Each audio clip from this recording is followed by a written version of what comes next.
함께 보실 말씀의 제목은 신앙적 개혁은 계속되어야 합니다 라는 제목입니다. 여러분, 개혁이 무엇입니까? 개혁은 새롭게 고침이라는 의미예요. 새롭게 고치다, 이것이 개혁입니다.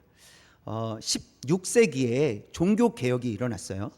16세기에 종교개혁이 일어나면서 그리스도의 복음 중심으로 돌아가야 합니다 라는 그런 개혁 운동이 일어났습니다. 그리스도의 복음을 중심으로 돌아갑시다, 이렇게 외치기 시작을 했어요.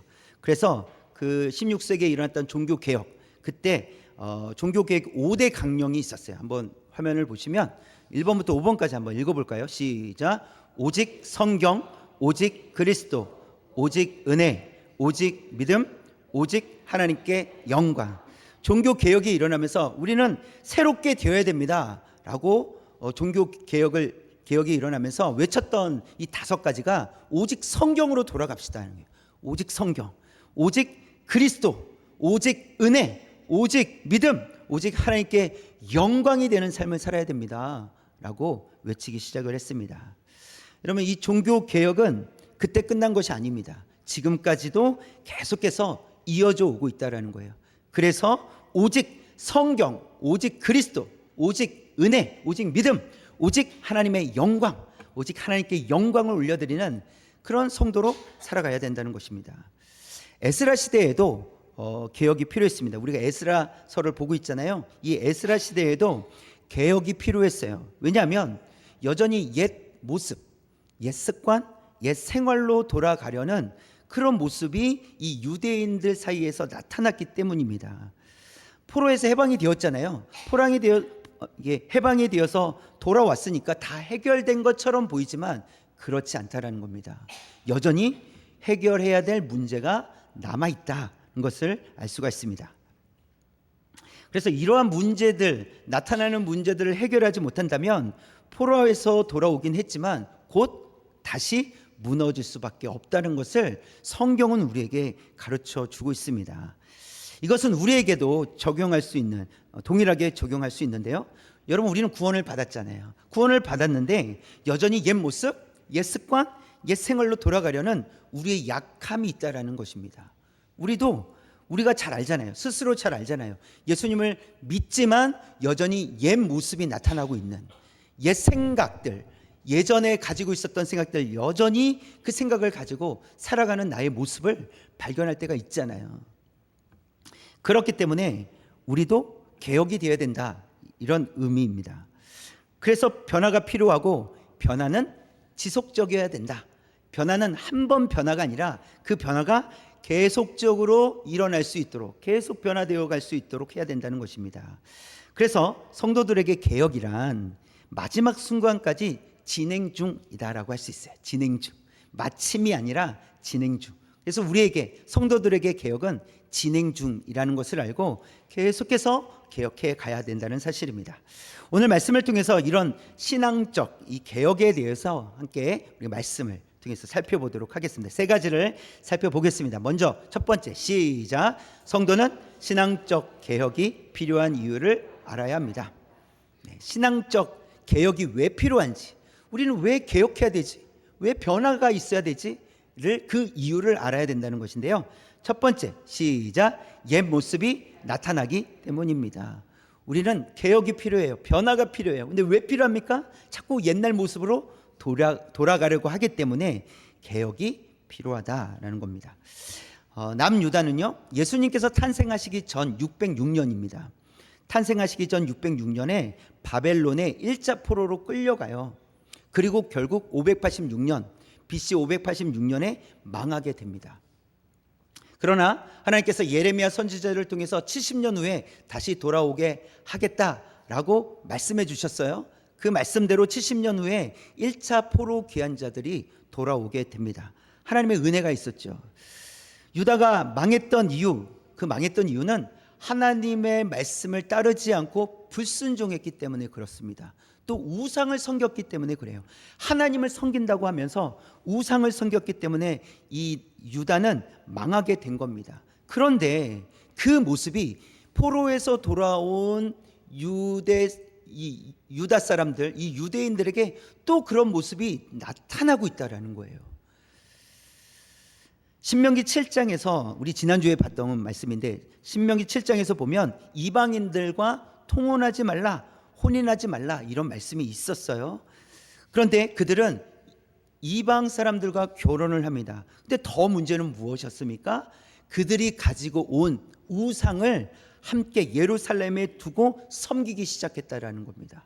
그래서 영적인 위기 상황이 또 다시 찾아왔다라는 것을 보여주는 거예요. 그러니까 이방인과 결혼해서가 문제가 아니라 그것도 하나님께서 하지 말라 이렇게 말씀하셨는데, 하지 말라고 하신 이유는 그들이 가진 우상을 들고 예루살렘 안으로 들어오기 때문에 하나님께서 그들과 결혼하지 말라, 통혼하지 말라 이렇게 말씀하신 거예요. 그런데 이스라엘 백성들이 여전히 그들과 결혼하고 그들이 믿는 우상들을 가지고 와서 함께 예루살렘 안에서 하나님도 섬긴다고 하면서 우상을 섬기고 있었다라는 겁니다. 이것이 영적인 위기 상황이었다라는 것을 보여주고 있어요. 그래서 개혁이 필요하다라는 것입니다. 자꾸 옛 모습, 옛 생활로 돌아가려고 하니 개혁이 필요하고 옛 생활을 다 이제 떨쳐버리고 새 사람답게 살아가야 된다는 거예요. 그래서 우리에겐 개혁이 필요하다라는 것을 말씀해 주고 있습니다. 두 번째 볼까요? 왜 개혁이 필요한지. 시작. 우리는 약하기 때문입니다. 우리가 개혁이 필요한 이유는 우리가 약해서 그래요. 우리가 생각하는 성숙한 사람들도요, 일평생 완벽하게 살아내지는 못했습니다. 성경에 나오는 믿음 좋은 사람들도 마찬가지예요. 아브라함은 자기 아내를 누이라고 속였어요. 그랬더니 어떻게 되었습니까? 이 아내 사레가 애굽의 첩이 될 상황이 돼버린 거예요. 아브라함도 그랬어요. 모세는요, 이 민수기 20장에 보니까 백성들이 물이 없다고 원망하기 또 시작한 거예요. 이 원망이 한 번만 있었던 것이 아니에요. 반복적으로 일어났어요. 그래서 잘 참아왔었는데 모세도 잘 참았던 좀 화가 났나 봐요. 그래서 하나님께서 뭐라고 말씀하십니까? 지팡이를 들어 명령하여 물을 내라, 바위에게 명령하여 물을 내라, 이렇게 하나님께서 말씀하셨어요. 근데 모세가 어떻게 했어요?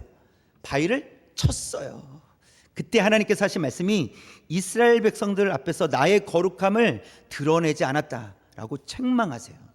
모세, 그렇게 믿음 좋은 모세도 실패할 때가, 실수할 때가 있다는, 연약할 때가 있다라는 것입니다. 다윗은 어떻습니까? 다윗은 정말 하나님 앞에 칭찬받았던 사람이에요. 그런데 어느 날 옥상을 거닐다가 우리아의 아내 밧세바를 보게 됩니다. 그리고 강제로 그 밧세바를 자신의 침실로 오게 해요. 그리고 어떤 일이 일어납니까? 임신하게 됩니다. 그것을 감추기 위해서 이 밧세바의 남편 우리아를 전쟁터에서 일부러 고의적으로 죽게 만들어요. 이것이 다윗이에요. 다윗이 얼마나 약한 모습입니까? 베드로는 어떻습니까? 결코 주님을 배신하지 않겠다고 얘기했지만 몇 시간 후에, 아니 얼마 지나지도 않았어요. 예수님을 모른다고 3번이나 베드로는 부인하지 않습니까? 예수님의 제자들도 마찬가지예요. 이제 예수님께서 십자가 지시기 위해서 예루살렘에 들어갈 때 제자들은 어떤 이야기를 했냐면, 누가 더 크냐, 누가 더 큰 자리에 올라갈 것이냐, 이런 얘기를 하고 있었어요. 그러니까 예수님의 뜻을 이해하지 못하고 더 높은 자리를 탐하고 있는 그런 제자들의 모습을 보여줍니다. 여러분, 이렇듯이 누구든지 연약할 수 있다라는 거예요. 나만 연약한 것이 아닙니다. 여러분만 연약한 것이 아니에요. 우리 모두 연약해요. 아니, 성경에 나오는 믿음 좋다고 하는 사람들도 연약해요. 완벽하지 않다라는 겁니다. 그래서 우리의 연약함을 인정할 필요가 있습니다. 인정해야 돼요. 하나님, 저는 연약합니다. 저는 완벽하지 않습니다. 저는 실패할 때가 많이 있고 실수할 때가 많이 있습니다. 저는 연약합니다. 여러분, 연약하다는 것을 안다면 그 다음 행동이 무엇인지 압니까? 하나님께 도움을 요청하는 거예요. 저는 연약하니 제 힘으로 할 수 없으니 하나님 도와주십시오. 하나님께 맡겨드립니다. 이게 자연스럽게 나아가는 모습이에요. 태도예요. 저는 연약합니다. 인정할 때 하나님 앞에 맡겨드릴 수 있습니다. 하나님께 맡겨드릴 때 하나님께서 어떻게 하실까요?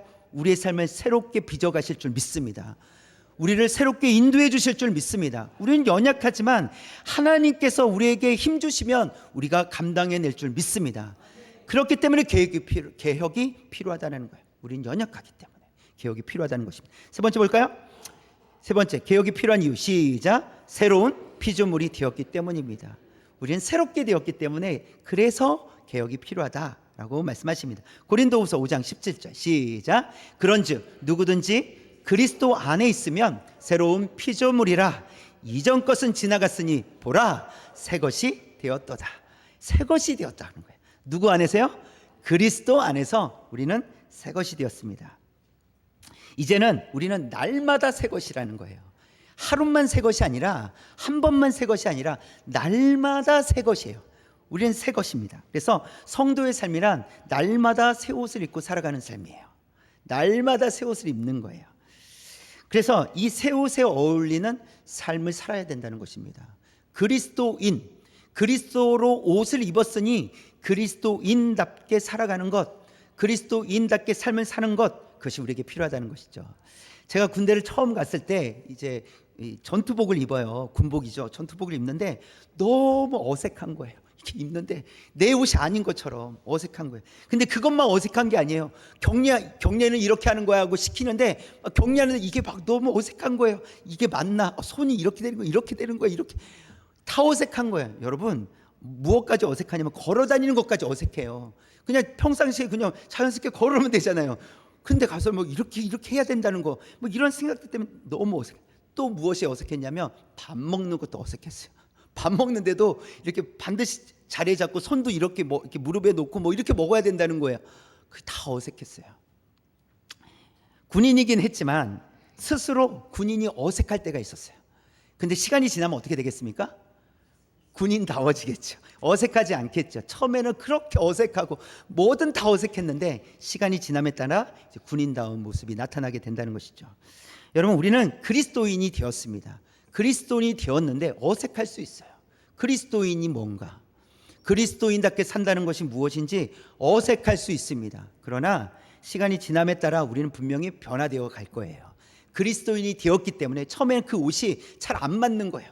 그리스도인이기 때문에 이것도 해야 되고 이거 하지 말아야 되고 저거 하지 말아야 되고 또 이건 해야 되고 뭐 이런 것들이 막 생각이 나거든요. 근데 그게 어색한 거예요. 이걸 해야 되나 말아야 되나, 이런 말을 해야 되나 말아야 되나, 이런 생각이 필요하나 안 필요하나, 이런 행동을 하면 되나 안 되나, 뭐 이런 생각들로 어색하게 될 거예요. 그러나 시간이 지나면 이제는 새로운 생각과 새로운 언어와 새로운 행동들로 점점 바뀌어가기 시작할 거라는 것이죠. 무엇보다도 새 사람이 되었다는 정체성을 가지고 우리가 살아야 됩니다. 나는 새 사람이 되었다. 나는 그리스도인이다. 나는 예수 그리스도의 보혈의 피로 새 사람이 되었다. 새 것이 되었다. 이제 나는 새 옷을 입고 새 사람답게 살아가야 돼. 라는 그 정체성을 가지고 살아가야 된다는 것입니다. 우리가 왜 개혁이 필요합니까? 우리는 새롭게 되었기 때문에 그렇습니다. 우리는 새 사람이 되었기 때문에 그렇습니다. 새 옷을 입었기 때문에 우리는 새 옷을 입은 사람으로 새로운 사람으로 이제 살아가야 한다는 것입니다. 두 번째 볼까요? 큰 2번 시작. 성도는 신앙적 개혁을 위해 도전해야 합니다. 성도는 신앙적 개혁이 필요한 이유를 알아야 돼요. 우리 앞에서 살펴봤죠. 알아야 되는데 그 알게 되었다면 우리는 그 다음 무엇을 해야 될까요? 도전해야 돼요. 개혁을 위해서 도전해야 됩니다. 그래서 3절에 있는 말씀을 보면 먼저는 말씀을 따라 행하는 것이 중요합니다. 말씀이 기준이 돼야 되고 말씀을 따라 행해야 돼요. 3절 시작. 곧 내 주의 교훈을 따르며 우리 하나님의 명령을 떨며 준행하는 자의 가르침을 따라 이 모든 아내와 그들의 소생을 다 내보내기로 우리 하나님과 언약을 세우고 율법대로 행할 것이라. 율법대로 행할 것이라. 말씀대로 행할 것이라 하고 그렇게 결단을 합니다. 여러분, 말씀을 따라 행하는 것이 중요합니다. 우리는 개혁을 위해서 도전해야 되는데 그 도전을 할 때 기준이 무엇이 돼야 된다고요? 말씀이 돼야 된다고요. 말씀을 가지고 말씀을 듣고 말씀대로 순종하는 삶이 필요하다는 것을 말씀하십니다. 종교개혁의 5대 강령 중에서 우리 봤던 것은 오직 성경이 있었어요. 오직 성경으로 돌아가야 됩니다. 하나님의 말씀으로 돌아가야 됩니다. 하나님의 말씀이 우리 삶의 기준이 돼야 됩니다 라고 16세기의 종교개혁이 일어났을 때도 외쳤던 거예요. 그리고 그것은 그때 끝난 것이 아니라 지금도 이어져 오고 있고 우리도 외쳐야 되는 거예요. 뭐라고요? 오직 성경입니다. 오직 하나님의 말씀으로 돌아가야 됩니다 라고 우리도 외칠 수 있어야 된다는 것입니다. 왜 말씀이 중요합니까? 로마서 10장 17절 시작. 믿음은 들음에서 나며 들음은 그리스도의 말씀으로 말미암는. 믿음이 어디로부터 옵니까? 그리스도의 말씀으로부터 오는 거예요. 그래서 하나님의 말씀이 우리의 믿음을 자라가게 하시는 줄 믿습니다. 그래서 그러니까 믿음이 자라가면 말씀대로 더욱 순종하며 살아가게 될 줄 믿습니다. 그래서 도전을 해야 되는데 말씀을 듣고 말씀을 따라가야 된다는 것입니다. 그러나 거기서 그치면 안 되겠죠. 5절 말씀을 보면 결단이 필요하다는 것이에요. 우리가 이제 말씀을 가지고 말씀을 듣고 순종하며 살겠습니다, 그렇게 하겠습니다 라고 했을 때 반드시 결단이 필요합니다. 5절 읽어볼까요? 시작. 이에 에스라가 일어나 제사장들과 레위 사람들과 온 이스라엘에게 이 말대로 행하기를 맹세하게 하며 무리가 맹세하는지라. 에스라는요 백성들로 하여금 맹세하게 했어요. 그것은 결단이 필요하기 때문에 그렇습니다. 여러분 맹세하십시오. 결단하십시오. 다음에 딴소리 하지 마십시오. 지금 결단한 대로 살아가십시오 라고 그렇게 요청했습니다. 요구했습니다. 여러분 베드로 이야기를 우리는 잘 알고 있어요. 베드로가 고기를 한 마리도 잡지 못했는데 예수님의 말씀대로 그물을 내렸더니 2배 가득 채우게 되었잖아요. 그렇죠? 그 다음 베드로가 한 일은 그 배와 그물을 버려두고 예수님을 따라갔습니다. 예수님께서 말씀하셨어요. 베드로를 향해서 이제부터는 고기 잡지 말고 사람을 낚는 어부가 되라. 이렇게 예수님께서 말씀하셨어요. 그때 베드로는 어떻게 했어요? 배와 그물을 버려두고 예수님을 따라갔다는 것입니다. 이것이 결단이에요. 일평생 베드로는 그 고기를 잡던 사람이에요. 그러니까 배와 그물이 베드로에게는 중요해요. 그런데 이제는 배와 그물을 버려두고 어떤 삶을 살겠다는 겁니까? 예수님의 제자로서 사람을 낚는 어부로서 살겠다라고 결단했다라는 사실입니다. 그래서 우리에게는 결단이 필요하다는 것입니다. 하나님의 말씀대로 살아가기 위해서는 반드시 믿음의 결단이 필요하다. 하나님의 말씀이 기준이 돼야 되고 그 말씀대로 살아가기 위해서 우리는 결단해야 된다는 것입니다. 그러면 결단하는 것으로 다 그럼 해결될 수 있을까? 아닙니다. 우리 6절에 있는 말씀을 보면 기도가 필요하다는 것을 말씀해 주세요. 처음부터 시작. 이에 에스라가 하나님의 성전 앞에서 일어나 엘리야십의 아들 요하난의 방으로 들어가니라. 그가 들어가서 사로잡혔던 자들의 죄를 근심하여 음식도 먹지 아니하며 물도 마시지 아니하더니. 금식했다라는 것이죠. 기도했다라는 거예요. 골방에 들어가서 기도했습니다. 여러분 에스라는요 백성들로 하여금 맹세하게 했어요. 그러나 에스라는 여전히 근심이 되었고 그들의 죄로 인해서 근심이 되었고 기도하지 않을 수가 없었습니다. 그래서 사람들의 결단 때문에 문제가 해결되는 것이 아니라는 것을 보여주고 있습니다. 결단을 했다고 해서 다 문제가 해결되는 것은 아니다. 결단을 했다면 이제 우리에게 필요한 건 무엇입니까? 기도하는 일이다 하는 거예요. 기도한다는 것은 하나님께 맡겨드리는 거예요. 우리가 결단했지만 하지 못할 일들도 있습니다. 그러나 우리가 온전히 해내지 못하고 있음에도 불구하고 우리가 기도하며 하나님께 맡겨드릴 때 하나님께서 우리가 하지 못하는 상황 속에서도 그것을 감당할 수 있도록 길을 열어주신다는 거예요. 그래서 기도가 필요하다는 것입니다. 그것을 알고 있었던 에스라는 기도를 멈추지 않았어요. 죄의 문제는 사람의 결단으로 해결될 수 있는 것이 아니라 하나님께서 용서해 주셔야만 되기 때문에 에스라는 기도했습니다. 하나님께 맡겨드렸어요. 하나님께서 도와주시지 아니하시면 개혁이 일어날 수 없다라고 그는 생각했습니다. 그래서 기도한 거예요. 우리는 왜 기도해야 됩니까? 우리 힘으로 할 수 없기 때문에 기도하는 거예요. 하나님의 도우심을 구해야 된다는 것입니다. 우리가 하나님께 도우심을 구할 때 하나님께서 우리를 도와주실 줄 믿습니다. 우리를 사용하여 주실 줄 믿습니다. 자, 그 다음에 이것을 개인적으로만 해야 될 일이 아니라 8절의 말씀을 보니까 공동체가 마음을 모아야 된다는 겁니다. 개혁은 혼자 할 일이 아니라는 거예요. 공동체가 함께 이루어내야 되는 것이 개혁이다 는 것을 말씀하십니다. 8절 시작. 누구든지 방백들과 장로들의 훈시를 따라 3일 내에 오지 아니하면 그의 재산을 정몰하고 사로잡혔던 자의 모임에서 쫓아내리라 하며, 에스라는 단호하게 말하고 있습니다. 이방인과 결혼 문제를 해결하기 위해서 3일 안에 예루살렘에 모이십시오 라고 공지를 합니다. 그리고 3일 이내에 오지 않는다면 어떻게 하겠다고 합니까? 재산을 정몰하고 빼앗고 공동체에서 쫓아내겠다, 이런 내용으로 공지를 합니다. 그럼 여러분 왜 이렇게까지 할까요? 여러분, 개혁은 공동체가 함께 마음을 모아야 가능하기 때문이라는 거예요. 그냥 한 사람만 개혁한다고 해서 공동체가 변화되는 것이 아닙니다. 그래서 공동체가 마음을 함께 모아야 되기 때문에 이 일에 그 공동체 안에 있는 모든 사람들 향해서 선포하고 있는 거예요. 여러분, 다 동참해 주십시오. 다 참여해 주셔야 됩니다. 그래야 개혁이 일어날 수 있습니다 라고 지금 말하고 있는 것입니다. 여러분, 성도는 신앙의 개혁을 위해서 말씀을 따라가야 된다는 것입니다. 그러기 위해서 무엇이 필요합니까? 결단이 필요해요. 또 무엇이 필요합니까? 기도가 필요합니다. 결단하고 기도해야 돼요. 근데 이건 개인뿐만이 아니라 누가 함께 해야 돼요? 공동체가 함께 해야 된다는 것입니다. 그러할 때 건강한 성도가 될 줄 믿습니다. 그럴 때 건강한 가정이 될 줄 믿습니다. 또 그럴 때 건강한 교회가 될 줄 믿습니다. 그럴 때 건강한 여러분이 속해 있는 모든 공동체가 될 줄 믿습니다. 반드시 개혁이 필요합니다. 반드시. 그래서 우리는 도전해야 된다.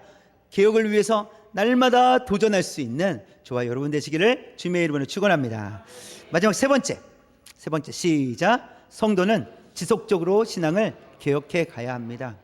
개혁이 필요한 이유를 알았다면 도전해야 돼요. 근데 도전이라는 것은 한 번만 한다는 것이 아닙니다. 지속적이고 반복적으로 개혁해 가야 된다는 것을 말씀하고 있어요.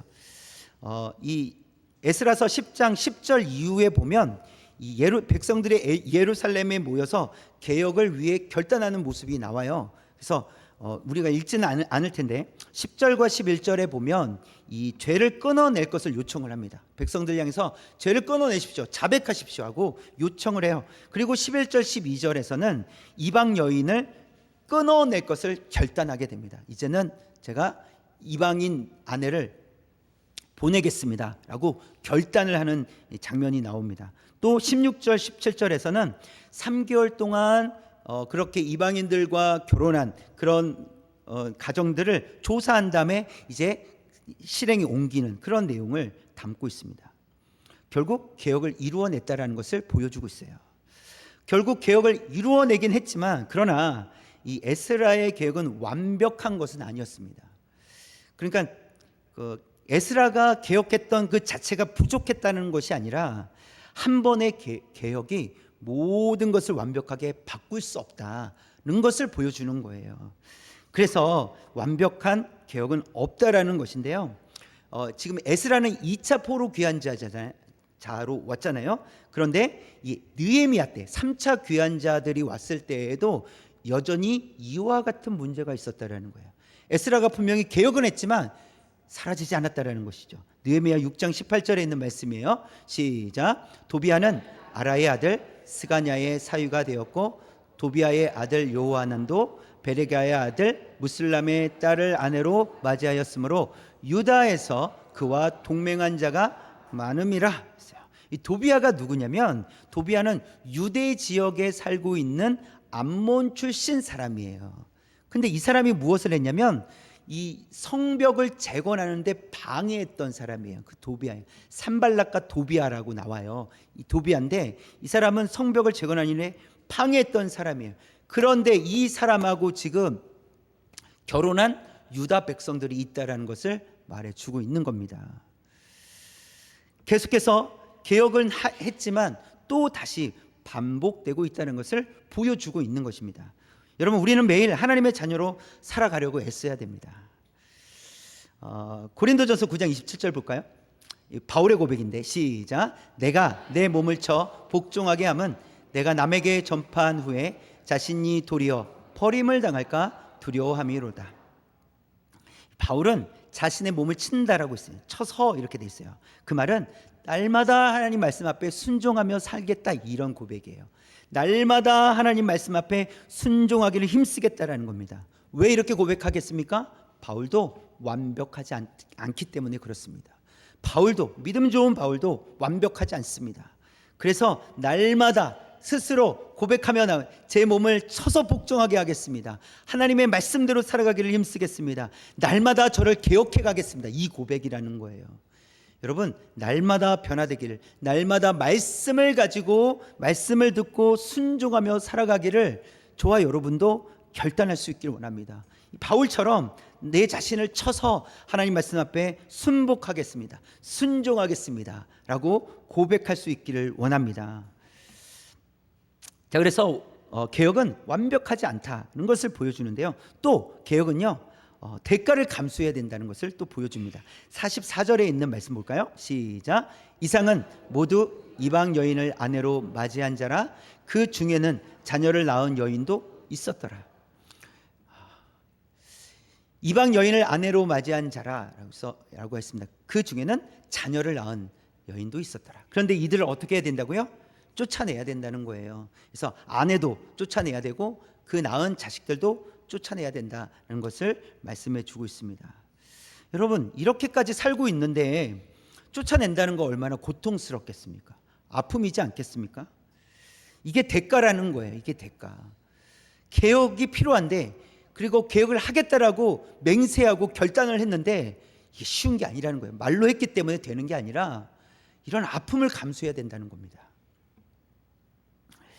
그러면 왜 이렇게까지 하는 것일까? 이런 개혁이 필요했을까라고 했을 때 계속해서 이것을 그냥 두게 된다면 하나님의 말씀에 순종하지 않게 되는 그런 결과가 나오기 때문에 그렇습니다. 그러니까 결국은 하나님의 말씀에서 떠나고 우상을 섬기게 되는 일들이 반복되기 때문에, 그래서 개혁은 반드시 필요했던 거예요. 근데 그 개혁을 하려고 하다 보니까 너무 혹독한 거예요. 그런데 또 여러분, 이렇게 생각해야 됩니다. 지금 아픔이 있고 가슴이 아프고 혹독한 것이지만 지금 멈추지 않으면 앞으로 더 시간이 지나선 더 혹독하게 된다는 거예요. 그래서 지금 멈춰야 된다는 거죠. 그리고 지금 개혁해야 된다는 것을 말씀해 주고 있습니다. 그래서 여러분, 개혁은 말로 하는 것이 아니라 삶으로 살아내는 것인데, 그래서 힘들 때가 있다는 거예요. 혹독하게 느껴질 때가 있어요. 이렇게까지 해야 되나 라는 생각이 들 수도 있어요. 그러나 지금 하지 않으면, 지금 멈추지 않으면, 지금 변화가 없으면 나중에는 더 어렵다는 겁니다. 그래서 지금입니다. 여러분, 나중에 성경 열심히 읽어야지, 나중에 기도해야지, 아무도 그렇게 하지 않습니다. 나중에 하면 매일 나중이 되는 거예요. 매일 한 주가 지나도 나중에 하자, 아니 내일 해야지, 내일이 지났는 내일이 되었는 또 내일 해야지, 이렇게 되는 거예요. 우리가 우리 자신을 너무나도 잘 알잖아요. 개혁이 그렇습니다. 분명히 어려운 일이지만 우리는 말씀을 가지고 개혁해 가야 됩니다. 결단해야 됩니다. 기도해야 됩니다. 그리고 하나님께 맡겨드려야 돼요. 그리고 반드시 이 대가를 감수하면서까지 우리의 새 사람으로서의 삶을 살아내기를 힘써야 한다는 사실입니다. 그래서 에베소서 4장 13절에 보니까 완벽하지 않더라도 개혁은 계속되어야 된다는 것을 우리에게 말씀해 주고 있어요. 완벽하지 않더라도 개혁은 어떻게 된다고요? 계속되어야 된다. 계속되어야 됩니다. 실패하더라도 또다시 시도해야 돼요. 이게 개혁이에요. 에베소서 4장 13절 시작. 우리가 다 하나님의 아들을 믿는 것과 아는 일에 하나가 되어 온전한 사람을 이루어 그리스도의 장성한 분량이 충만한 데까지 이르니. 여러분, 하루아침에 그리스도의 이 장성한 분량에까지 이룰 수가 없습니다. 하루아침에 우리가 성숙해질 수가 없어요. 그냥 결단했다고 해서, 하루 기도했다고 해서 우리가 성숙해지지 않습니다. 그래서 개혁은 계속 되어야 한다는 사실입니다. 여러분, 우리가 일평생을 살아가도 예수님의 이 장성한 분량에 이르기까지 그렇게 자라갈 수 없어요. 불가능한 일이에요. 그런데도 우리는 분명히 예수님에게까지, 예수님처럼 산다는 것이 불가능한데도 불구하고 하나님께서 우리에게 무엇을 요구하십니까? 그리스도의 장성한 분량이 충만한 데까지 자라가라. 우리에게 그렇게 요구하고 계시다라는 거예요. 그래서 이 말은 곧 계속해서 개혁이 필요하다는 거예요. 개혁을 계속해서 해나가야 돼. 변화를 위해서 계속해서 살아가야 된다는 것을 말씀해 주고 있습니다. 여러분, 우리의 애씀이 완벽하지 않더라도 예수 그리스도를 우리가 바라볼 수 있길 원합니다. 예수 그리스도를 바라보며 계속해서 믿음의 경주, 믿음으로 경주할 수 있는 저와 여러분이 되셨으면 좋겠습니다. 우리는 실패할 거예요. 또 넘어지기도 할 거예요. 오르락 내리락 할 거예요. 우리 감정도 오르락 내리락 할 거예요. 우리의 믿음이 막 오르락 내리락 할 거예요. 그런데 하나님께서 우리와 함께 하시는 줄 믿습니다. 우리가 이렇게 내려갈지라도 우리는 계속해서 개혁하기를 힘쓰고 변화를 힘쓰고 하나님의 말씀을 듣고 순종하는 데 힘쓰는 그런 하나님의 자녀들이 되시기를 주님의 이름으로 축원합니다.